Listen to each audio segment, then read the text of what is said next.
Welcome to the NoPixAfterDark podcast. I'm your host, Aaron Dante. Today, we have a very, very special guest. This lady, she's crushing it out here, and she's doing big things in society. And I'm honored and a pleasure to have her on the show. And without further ado, Miss Rebekah, how are you doing today? Good. Tired, but good. Hey, I appreciate you coming on the NoPixAfterDark podcast. It's a blessing to get you on, and I know you're busy, but let's get to the podcast. All right, so tell listeners a little bit about you. Who are you so everybody knows who you are? Oh, wow. That's a big question. And I've been trying to ask myself for the last 31 years. If you see me bouncing, it's because I'm on this like orthopedic bouncing ball. So I don't know if you're going to publish the video too, but it might look very strange. And I'm just letting the viewers know that. So I am a scientist who's been working with COVID-19 since January 24th. So 8 months and 1 day ago, I started working with the Florida Department of Health as the GIS manager, which is Geographic Information Sciences, which is just fancy for saying the science of anything that can be tied to a location, which includes people who are sick. Epidemiology is actually housed in geography, super nerd thing, but I have to, bolster up the Syracuse University Geography Department for being a large influence in who I am today. And that's where epidemiology started, is tracking where diseases move over space. And that was my role for quite a few months. I built the state's very famous, now infamous dashboard, which was hailed by the White House as the pinnacle of data sharing and transparency. Not long after that, I was fired for refusing to hide data and change numbers in the exact opposite of transparency. So I was attacked by the governor of my state quite viciously on live TV in front of the vice president, and went and hid for a little while, not wanting to be a public person. That was never something I intended or wanted. And then after a few weeks, I saw what was happening in Florida and felt a responsibility to continue the work that I was doing before, which was to bring unbiased information in a very clear and easily understandable format to the public. So I rebuilt what I had done before, and I made it better. And I included data that came from the Department of Corrections, which was something that the Department of Health never wanted to include. Included hospitalization data, another thing I fought for and never got in there. And data from the Department of Emergency Management, things like hurricane evacuations, sheltering standards, things like that. And recently have expanded to a new project, a collaboration that is tracking K through 12 school districts across the entire country and monitoring cases in those schools. Nice. Thank you so much. That was beautiful. That was great. So we're gonna hit the rewind button. So where are you originally from? Tell the audience where you're originally from. That's a hard question. I was born in Pennsylvania, but my heart is still in South Louisiana. And I moved to South Mississippi, very close to, New Orleans. That was the only place to go to do anything in that kind of rural area. And so that is where I spent ages 8 through 17, which are kind of the ages in which you form who you are and your ideals of the world. And that's really where I'm from. So how did you end up at Syracuse then? How did that even happen? I mean, because I've read that you are a first generation college student in your family. Yes, so there's a lot of questions going on. So first generation college student, how did you end up in Syracuse? So my family never got things easily. Nothing was ever given to them. My mom was assaulted when she was 13. And because of her religious family, she didn't really have a choice in what she was allowed to do. So she had my sister. And I think that a lot of the perceptions that she built on who she was and who she could be were unfortunately kind of cemented into her brain at that age and that time. Her doctor saying that my sister would be retarded and never amount to anything. And my mom would never amount to anything. And her life would be over. And so she ended up having 3 more by the time she was 21. She didn't get the opportunity to graduate high school or go to college. But when I was a kid, if we didn't know where our next meal was going to come from, or, if we were having a particularly hard time, my mom would always say, this is why you have to be educated. And, education is the one thing that no one can ever take away from you. Like, we lost cars, got repossessed, we couldn't pay rent, got kicked out of the house or the apartment, but no one would ever be able to take your education and your knowledge. And I remember there was one particularly hard time when my school in Mississippi used to give out these things called gold cards when you got straight A's, where you got like a free bag of chips at the Piggly Wiggly, or, you got like a $10, starter bank account that we would open and then close and take the money. And I remember asking her when I was like 11 if I had to get straight A's again the next 9 weeks so that we could eat. And she said, no, you have to get straight A's next time and every other time. So when you grow up, you never know what this feels like. And so I worked my ass off. I got a full ride to Syracuse, paid for everything but room and board, so I had to take out a bit of student loans, unfortunately. Went there thinking I was going to be a war journalist, or a journalist who was sent into the worst places in the world to tell the stories of the people that nobody cared about. And after I had my son, unplanned, my junior year, I decided that writing about the horrors of the world was a bit too passive for me, and I wanted to be more involved in coming up with solutions. And because of where I grew up, hurricanes and climate change were very much a part of my life, very much a part of what defined me. Hurricane Katrina hit when I was 16, and I lost family in it in New Orleans. So this was something that I wanted to say. Instead of going, back to New Orleans every time there's a bad hurricane and writing about all the people that died, I want to help fix it so that doesn't happen. And so I really I finished my journalism degree, but I threw myself into science. I went to grad school at LSU, where the Regional Climate Center was, and the State Office of Climatology and State Hurricane Office. So great things at LSU. I am, I bleed purple and gold. Sorry, not orange and blue right now. Purple and gold until the next championship, which might be, years away. But so I went there. I got my master's in science there. I did my dissertation on climatology and hurricanes.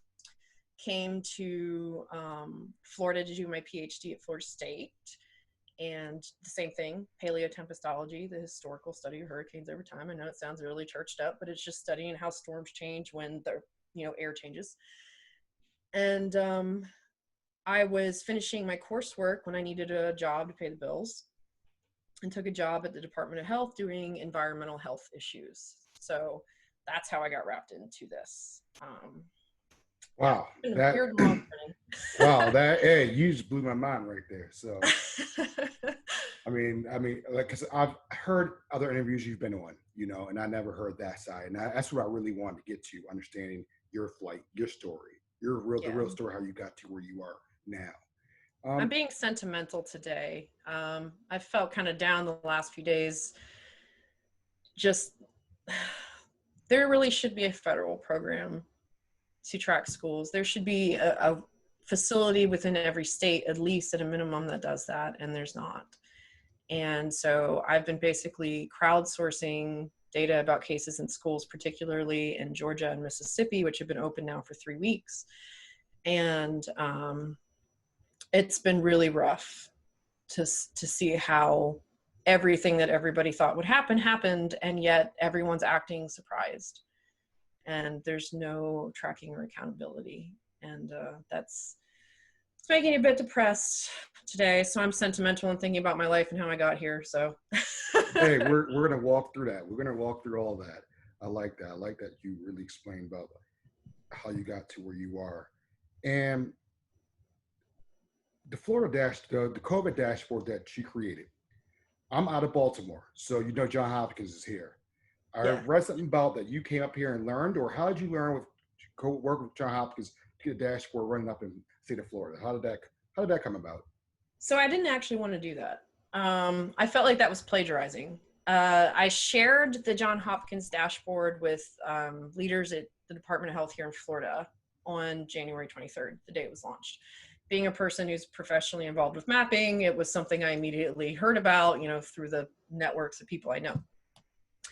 And I suggested to them that we build something similar for Florida so that people are informed of, what's going on here, because it was inevitable. We had been getting emails to our emergency response group inbox about, that we needed to plan for a pandemic for weeks that just kind of went ignored. And I was told, no, we don't need it until about mid-February. And then it was, no, it'll cause a panic. And then it was, okay, we need it, so just do it. And when I first designed it, it didn't look anything like Johns Hopkins. It looked like something that the state of Florida produced with our, beautiful blue and yellow colors and branding. And I didn't want to shock and terrify people because people were already shocked and terrified. There is so much more to making public products or mapping than just putting data on a website. How you do it, it has to be strategic. It has to be thought out. There has to be purpose to everything that you do. So it didn't look anything like it. But because by that point, Johns Hopkins was so famous, they told me to make it look like theirs. And after it had already launched, and I was like, I don't like that. They came up with that. That's their thing. Let them have it. We don't have to copy them. But I did fight them on a couple things that I won. One of which was not using reds. I refused to use giant red dots. I said people are afraid. If we put the state of Florida in red, from light red to dark red, it makes people in Florida feel like there's nowhere safe they can go, because every county is some color of red. It's a psychological thing. Red triggers fear. And you don't want your people to feel trapped and terrified when they're already trapped and terrified. But I really tried to make it more of my own thing as much as possible. But I did connect with Johns Hopkins, with the CDC, with every possible agency that was out there. Because at the time, Johns Hopkins was doing kind of what I'm doing now for schools, and basically scraping news reports for when cases were announced to create their files. And I said, hey, this is me at DOH, I run the data here. We'd really, really appreciate it if you'd start using the official Department of Health data instead of, news reports that may be duplicating each other, or create a higher amount of cases, because if there's 5 news articles about a new case in Miami-Dade, you've just multiplied that times 5. And so I worked with them to get that set up, and with the CDC reporting and everything else, and with all journalism media outlets in Florida, I worked with to make sure they were using our data, because I trusted our data at the time. And it was a pretty intensive couple of months getting that started. And I worked between 12 and 16 hours a day, every day. I left before my, kids got up. I was home after they went to bed. But I knew that what we were doing, what I was doing, was important, and I believed in it. So I did it. And apparently I'm never going to get paid for that overtime. They have refused to pay me for it. Wow, so this is your baby. This is what you have created. It was, yeah. That's awesome. That's putting your fingerprints on things. And I guess, how accurate were the numbers when you were in control? When you were in control of the system, how accurate were the numbers? Because we'll get to the other part, but how accurate when you were doing it? I believe that what we were putting out at the time was the best data that we had. So there were a lot of complaints about data that we didn't have, that people wanted to be out there. And I wish that we had had. Race and ethnicity was one of those things. So everybody wanted to be able to look at and analyze race and ethnicity, and health disparities, and very important research topics. The problem is that we didn't have race and ethnicity data for half the people who were tested positive. And you can't make any kind of really informed analysis off of 50% missing data. You have no idea what that 50% is composed of. You can do some models to try to estimate it, but in reality, you don't. When we were kind of forced by President Trump to add that data, because he said he wanted it online himself. I don't know if that was March or April, but that was one of the things that I was like, this isn't data that is usable in this sense. We had woefully undertrained and underprepared staff to go out and investigate every single case, which now in Florida, we've topped 600,000. And the amount of people it takes to track down and get, demographic data for 500,000 people is a lot that we didn't have. And so it was a shame that we didn't have it, but I didn't feel confident in publishing that data as we did. And that was kind of one of the first few political kind of interference things with data that made us all a little bit uncomfortable. I wanted that data. I wanted it to be there, to be out, because I thought it was important. But that leads me to my next thing. You were talking about it. I mean, minority groups, the data. I mean, it seems like where you see them everywhere else, the data for minority groups were huge. Data was huge for senior citizen homes. How did you guys, I mean, how accurate was that for minorities and communities that were getting hit the hardest? I can't speak to other states because I was so sunk into Florida that I never really came up for air to see what anybody else was doing. But I do know that we did a lot of internal stuff, trying to come up with some of those disparities. Initially, one of the epidemiologists who was in charge, who has since quit, said that there wasn't a huge disparity based on the data we had, but the data we had wasn't good enough to make that kind of conclusion or to do that kind of analysis. Now, I had some suggestions for how we could come up with that we had the address at a minimum of every person who was tested positive. You can do statistical analysis based on where the address is, or even, God forbid, you data mine and find out, who lives at that address and get that information. But that didn't seem to be a worthy pursuit to them. But you could estimate by zip code if we had to do it that way. There were all kinds of things we could have done that we didn't. Part of that was we didn't have time, we didn't have resources. I was already working 16 hours a day, so volunteering to do that probably would have left me with 1 or 2 hours of sleep a night. Not that I was getting much anyways. But health disparities is something that it's prevalent throughout every other type of illness. Why would we expect this specific one to be any different? I mean, we look at our disparities in healthcare access, in mobility, and access to transportation, all of those things that became so critical to life at all of the sudden, at a scale that we had never thought. Of course, it's going to exacerbate the same trends. And we did see a lot of it in urban areas where we had better data. But I don't feel like with what we had when I was there, we could have indefensibly made any conclusions from the data that we had. I think it's still about 30% unknown. And that's because a lot of people refuse to answer the question on, of all races. They don't want people to know. And a lot of these testing sites, when you go up to test, you show them your driver's license and they write down your address and that's it. They're not writing down if you're black or white. And frankly, they shouldn't be making that decision for you. They should ask, but they don't half the time. And so it's only collected if an epidemiologist gets in touch with you and gets that information from you, and then you decide to provide it. But now, what areas of the state of Florida was hit the hardest? Because I mean, all my friends and I were like, Florida's being Florida. That was our thing. Florida's being Florida. Everybody knows what that means, And again, you guys are getting hit hard with this. What were cities? Were the cities? Were the rural areas? Like, how was it when you were there doing this?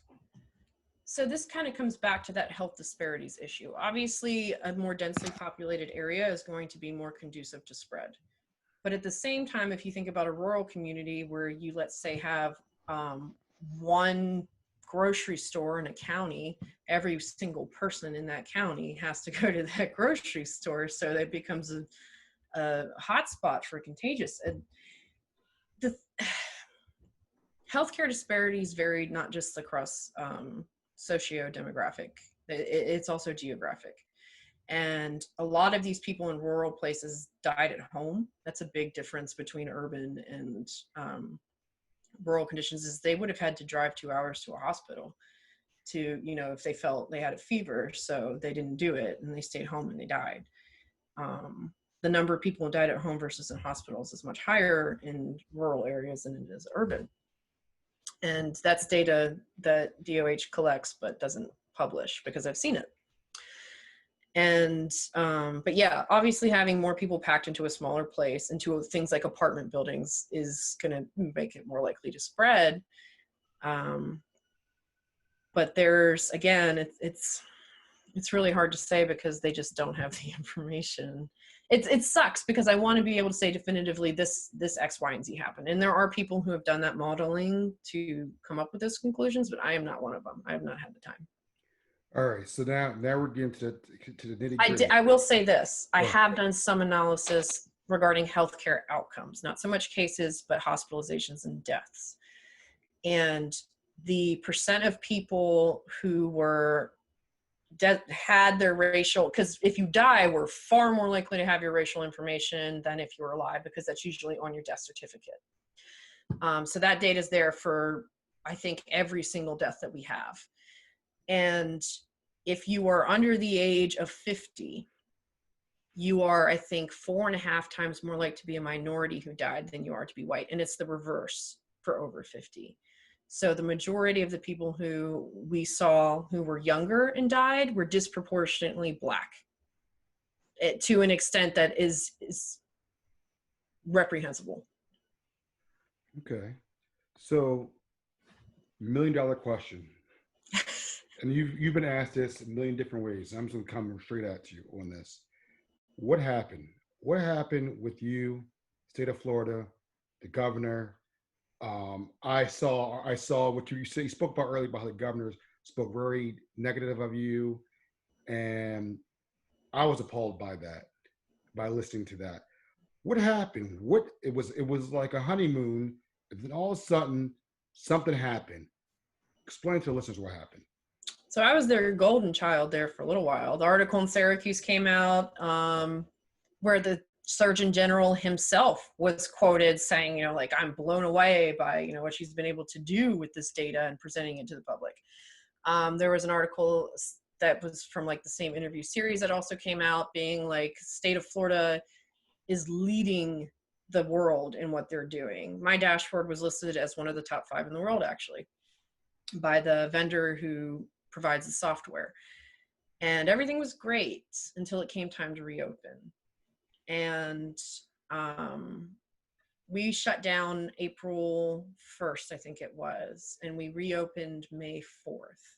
On April 24th, so a week before we were supposed to reopen, I got a call at 5 o'clock at night, which was supposed to be, I was supposed to have my first weekend off in months, saying, we're going to reopen the state in a week, and we need you to come in this weekend and work on the reopening criteria with the EPI team and get it up on the dashboard by Sunday. And you're going to present it to the governor's leadership people Sunday, and it needs to be ready. So that's what we did. We worked on it all weekend, late into the night. I had it all mocked up and ready to go. Sunday, I presented it. And this was supposed to drive, the plan, guide the plan, the science behind what was going on. And they were stapling the plan that was already done and printed in front of me and putting them together in packets while I was presenting the science for the first time that they had seen it. And so that was probably my first clue that something was not okay. And apparently they had already decided which counties could reopen. And when I showed them the data that said everything that you're planning on doing is wrong and dangerous, they asked me to do a lot of things that step by step became worse, more unethical. First, it was, we're going to remove pneumonia from the ER surveillance, even though pneumonia is listed on the cause of death of something like 1/3 of the people who died from coronavirus. So we'll just drop that because it's too high and it's not going down. We're going to change the way that we hold different sized counties, responsible. So rural counties aren't going to be eliminated from being able to reopen if they don't meet the criteria. And then we're going to change the percent positivity calculation.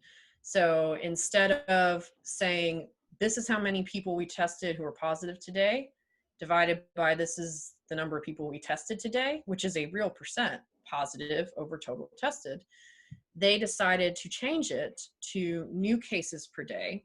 So only the first time that you ever test positive over every test that they had received that day, which would include duplicate negatives, but not duplicate positives. So it basically it increased the denominator by 40%. So almost every single county then became eligible to reopen based on that criteria.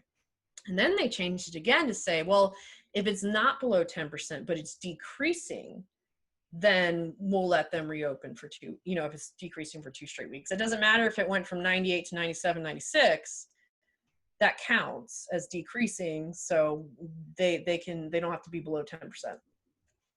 And when that still did not get the results that they wanted, the Deputy Secretary of the Department of Health, Shamario Roberson, told me to open up the spreadsheet and look at specific counties that had 18 or 20% positive that wasn't decreasing, and told me to just change it to 10 so that they would meet it. And I said no. I said I didn't feel comfortable doing that. And if they wanted to come up with some kind of, weighted calculation on how they're going to come up with this criteria, they needed to speak to the Bureau of Epidemiology, because I was not going to do that. Unbeknownst to me at the time, they had already asked epidemiology to do that. And epidemiology said no. So then they went to me, somebody in that office, thinking that I, don't have a PhD, that I'm not well educated, that I don't know statistics, and I don't know data analysis, which was insane and insulting and sexist. They went to me afterwards hoping that I would do it, not knowing any better. And I said no. So then they hired a private company who did it. And lo and behold, within 12 hours of getting hundreds of thousands of lines of raw data with variables that were coded that they've never worked before, came up with the exact results that I was asked to manufacture. And then we went to reopening. I was taken off the dashboard. They kept me around because they knew they weren't going to be able to run it by themselves, because I was the only person who ever edited the code, who ever edited the dashboard itself, who managed the data feeds. It was just me the whole time. And so they kept me around for a couple weeks so I could fix it every time they screwed it up, which I did. I could have told them to, shove it, you go figure it out yourself. You took it. If you didn't have the expertise to manage it, you should hire somebody. I actually told them that. I said, if you want me off of this, then I'm off of it, and you need to hire somebody to do this. Then I told my boss I was going to file a whistleblower complaint about what was going on. And that was Friday. And Monday, on the day we went to full phase 2, I was fired. Okay, that's a lot. You just dropped a lot of stuff to listeners. So basically, from what I'm gathering, the numbers when they reopened were not the accurate numbers. Is that correct? The numbers that they used to determine who reopened were not real. Okay. All right. And they did not reflect what they were saying they reflected. And were there certain cities or areas that they wanted to reopen right away? They were more concerned about opening the rural areas. That was their goal. They wanted to open all the rural areas because, as one of DeSantis's people said to me, we can't tell Miami-Dade that they can reopen, but that, Jackson or Franklin or Wakulla can't. It would be a political nightmare. Gotcha. And you're talking about a governor who won these counties by like 80% of the vote. And the only 4 counties that he did not allow to reopen were the 4 most urban areas in the state. And 2 of them were among the only handful that met the actual criteria. Wow. All right. Yep. So you blowing the whistle you blowing the whistle. You've made people who already were they didn't trust the government already. They didn't trust it. Okay. In general. I But mean, they trusted my work. The right, thing right, was too is about the dashboard. It was so straightforward, and I was so detailed and clear about everything that was on there. It had support, and people trusted it from all political backgrounds. right. And that just was completely destroyed when he went after me, quite So viciously, talking about my college sex life. And I saw that, and that's why in the beginning I wanted to make sure that the audience knew who you were as a person before somebody looks up and tries to disclaimer and denies credibility. It has nothing to do with anything. You're busy, you're doing your job, and that's why we have you in here. And I really want to tell this side of the story. I've seen stories on different avenues and mediums, NPR, things of that nature, but I really want to tell your story, and that's why I brought you in here, because I wanted to start from square one, where it began, and how you Oh, if I was a 50-year-old white man who had done the same actions, nobody would be talking about my college sex life or an abusive boyfriend I was in a relationship with. That would have never, it's because of the way I look. The fact is I don't look the way that people think a scientist looks. Right. I'm young and I'm blonde and I've been told I'm somewhat pretty. So that is the only reason it was acceptable for a man who had never actually met me, who'd been a lot in the room a lot with me, but had never met me or introduced himself to me, to talk about my college sex life. So what were you trying to get out of this by blowing the whistle on this whole thing? Because blowing the whistle on something like this major, I mean, at the end of the day, that's a career-ending type of thing for most people. And I guess the audience probably wants to know, like, you did this. Why? What was the point of you doing this? Was this out of good of your heart? That's why I want to bring it back to the beginning. How you talked about how you wanted people to be treated right, and you have good in your heart. You want things to be better. You want people to succeed. Again, I don't want to take words out your mouth, but No. you see what I mean? But you get what I'm saying. I just want to make sure we understand as an audience, why would you, knowing that you could lose your whole entire career, which you have done almost right now at this point, why would you do that? I didn't honestly know any other way. The same reason I didn't hesitate to say no to doing what I was asked to do. When I talked about filing a whistleblower complaint, I didn't think I'd be famous. When the first article came out, which was the same day I was fired, which I'm sure is not a coincidence, I actually emailed the writer and begged him to take it down. They hadn't spoken to me. I had no idea it was coming out.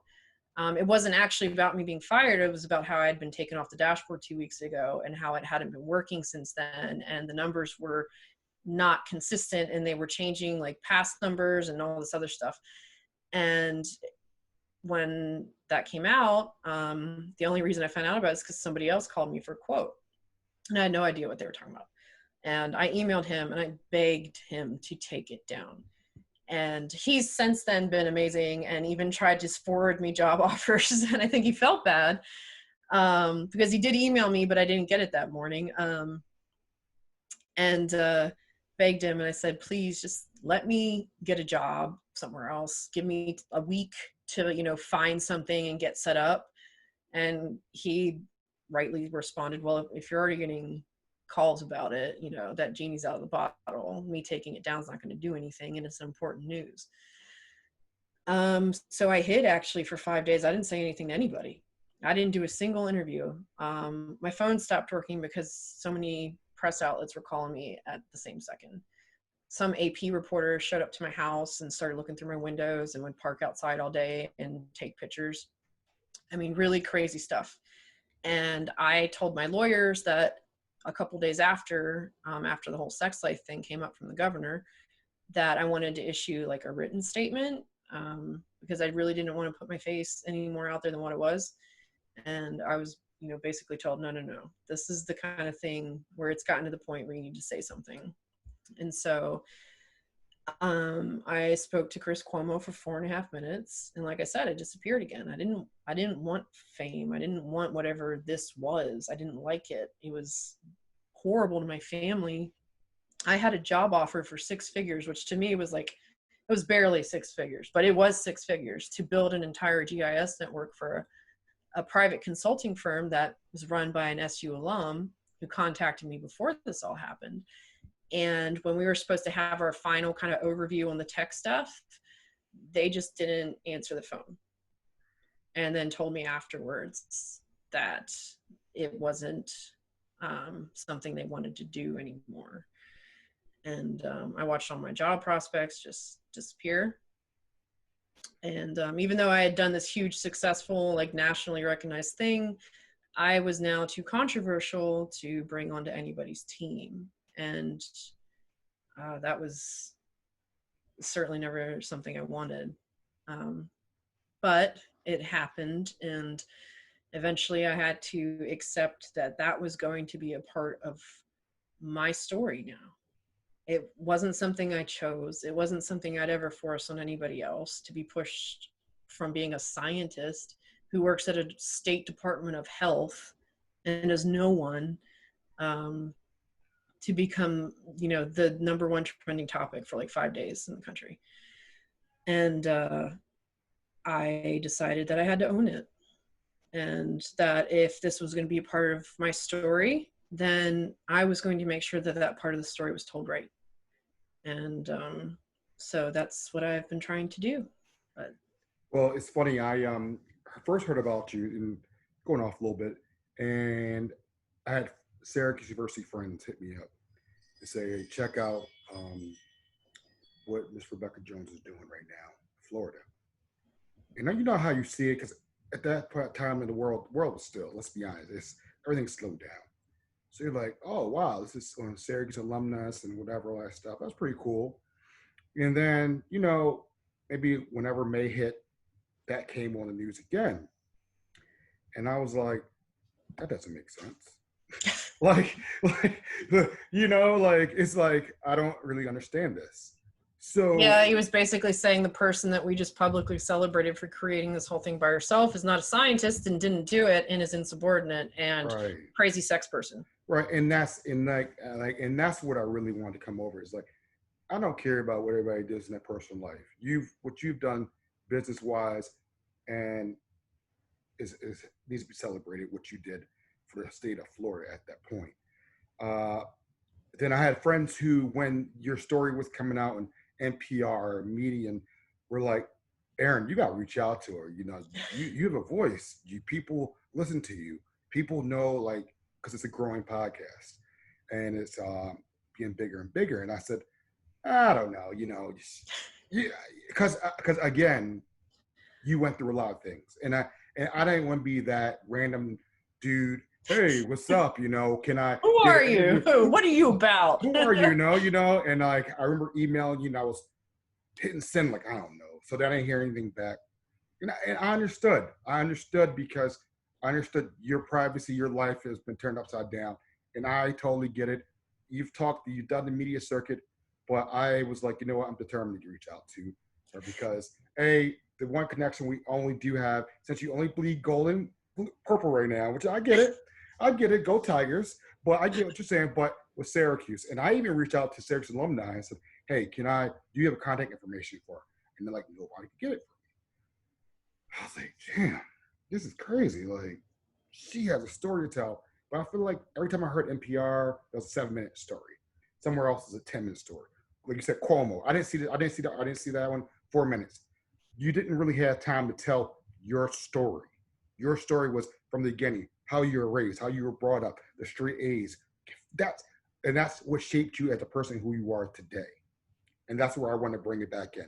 I'm writing a book if you want to read it someday. There's a lot of stuff in there that I've never discussed publicly with anybody. Even a lot of people within my family don't know that I was involved with. Okay. But I kind of own this whole insubordinate thing because I realized my whole life has been defined by people telling me that things had to be a way that felt wrong. And I either questioned it or fought it and got myself in trouble a few times here and there for it, or got somebody else in trouble when they were doing something wrong. But well, again, like I said, I wanted to explain and tell your story. And I think this came out really well. I'm going to move on to, here we go. I look up and I see a GoFundMe page you got going on. And I see you're starting something else. What is your vision for the GoFundMe? What was the end game? Because you know what, I want to donate to what you're doing. Help me, just help the audience out. So because right now we're in the time in this world. This world's crazy as hell right now, and I want you to explain just briefly about the GoFundMe. What you have? You have a new dashboard. I know you briefly touched on the K through 12, starting with Georgia, that's a hot mess in itself. But with schools going back, that's a big controversy all over U.S. Let's talk about the GoFundMe, the new dashboard, and K through 12, because I know time is limited. But let's get those in real quick.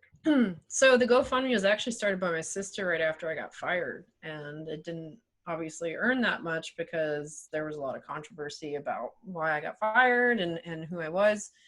And then when I started the new dashboard, all of a sudden, a lot of people all over the state and actually the country decided that this was a resource that they needed, and they were going to help basically pay my salary since I couldn't get a job while I worked on this. And it blew me away. I think I went to bed after it had been up for a few weeks, and it was about $5,000, which was enough for me to cover my rent and my bills for about a month and a half, 2 months. And I was pretty happy with that. And when I woke up the next morning, it was $50,000 the night that the dashboard went up. And I didn't honestly know if anybody would care when I launched a new dashboard. I felt like I had an obligation to provide that information, but I didn't know if anybody would even feel like they needed it. And seeing the number of people who contributed, I mean, now it's over 8,000 individuals, made me realize this isn't just something that they think's a good, venture to try to do. They need this information. People don't pay for things just because they think, oh, that's nice. Pay for it because they feel like they have nowhere else to go. And so I decided to stick with it. That for me right now is paying my bills, and going to keep paying my bills for however long it lasts, because I am unhireable right now. Nobody wants to hire a whistleblower during a pandemic, especially when the person blew the whistle about the pandemic. So it's kind of hard. I'm still looking. I did like 40 job interviews. It's insane. And somebody higher up always axed it every time. Like I'd be like, this is good. We're going to do this. This is a good match. And then they'd run to the final approval person who would be like, we have to work with the state of Florida for this government contract. We don't want to risk that. And fearing that their company would be retaliated against if they hired me. And so nothing has panned out yet. But also I kind of want to stick with this. If this is something people need, I don't want to just immediately go working as an analyst on something else. They wanted to support me to do this. So I'm going to keep doing this until they don't want this anymore, or if it's not needed. And like I said, the K through 12 thing came up because I just realized that nobody was doing that. And I saw a hole and I was like, well, let's fill it with information. And I've partnered with a nonprofit. It's actually a financial literacy nonprofit who's kind of shifted gears towards COVID the last few months. And we're working to track cases in every K through 12 school in the country. So I'm putting some of that money into helping recruit people and pay people for that project. And my husband wishes that, I was Superwoman and I could just, keep it so that someday we could buy a house or something, which with my credit probably won't happen no matter how much I have in the bank account, unless I can pay in full. Yeah, so I'm putting some towards that. I've actually already bought about $5,000 worth of PPE, masks, and other stuff for local schools here in Leon County, Florida. I was pledging another 5, but now that there's this Supreme Court decision that says that the governor's order to force schools to reopen by the end of the month is unconstitutional, we don't know if schools are actually going to open this month. But I'm going to, if I have to, I'll donate the other 5 to PPE to a hospital or something like that, because that's part of my, I guess, kind of mission, is to make sure that a good share of what I'm doing goes back to the communities that I'm writing about, or that I'm covering and tracking. And I wish I could do more for Mississippi, because like I said, I went to high school there, middle school there, part of elementary. My whole family is there. My mom actually, my parents lost their house in the Easter tornadoes this year, which, I mean, good Lord, if any family in the world has had a hard year, it's mine. They lost everything. And I gave some of that money to my mom so that she could get an apartment until her insurance stuff works out. And my sister is a teacher in a school there, and I kind of want to see which school districts I can help, but I keep thinking I can't go through every school one by one and get them everything that they need. I couldn't even do that here.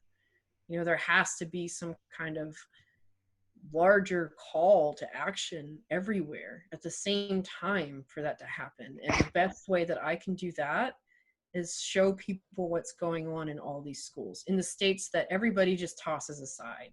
Even like some of the early partners I was working with didn't want to bother with Mississippi. And I never understood that. I was like, well, first of all, they're open. There's pretty much only 2 states that are fully open right now, Georgia and Mississippi.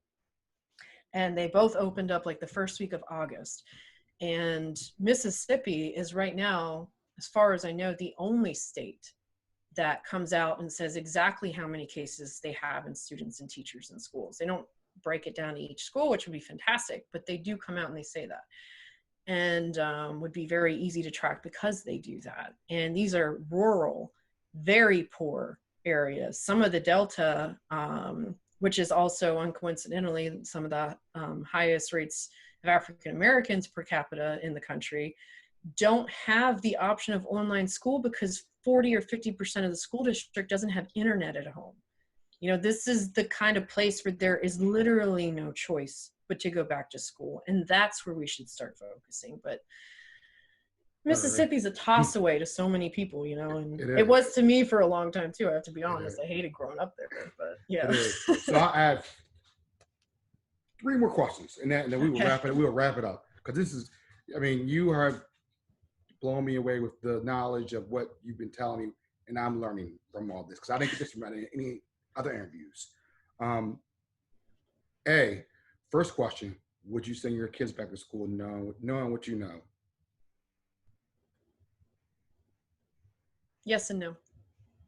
All right, well, we're not, okay. Tell me, we'll leave it like that. I'm sure people can ask why, but we don't need to go into that. That's good. So, what do you hope happens from all the work that you have been doing? I just hope like your lasting hope. What is it when they say Rebekah Jones? What is your lasting hope and impression that you hear from this time going on? Because as the world right now is, people don't trust the government. People don't trust what the government's saying. People don't trust the numbers. What do you hope that the work that you're doing right now doing? What do you hope happens to?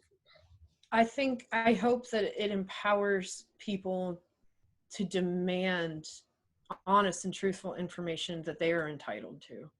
That is all I've wanted to do, is say people have a right to know this information. What they do with it is up to them, but they have a right to it. And if nothing else comes out of this, I hope people feel like when something's going on and there's not any information being put out there, they have the right to demand it from their government. Don't just expect them to tell you honestly what's going on. Demand it and support the people who speak out saying, you know, maybe this isn't completely accurate. Ms. Rebekah Jones, I appreciate you coming on the NoPixAfterDark podcast. It's been a pleasure and honor. I'm glad that we've reached out and connected finally. When the book comes out, don't forget small people. I would love to talk to you. Hey, I'm keeping it real with you. You know, this has been a great experience. And I'm glad that I can get you on and you tell your story, the real story, and just you hear other sides. But I like to talk to the person, and I like to hear my podcast is about the positivity, and that's what I want to hear. And what you're trying to do, and to help people with the knowledge and gain the information at their palm, at their hand. You know, the information. Yeah. So, again, thank you so much. And folks, we're out. This is a special edition of NoPixAfterDark podcast. We out. Peace.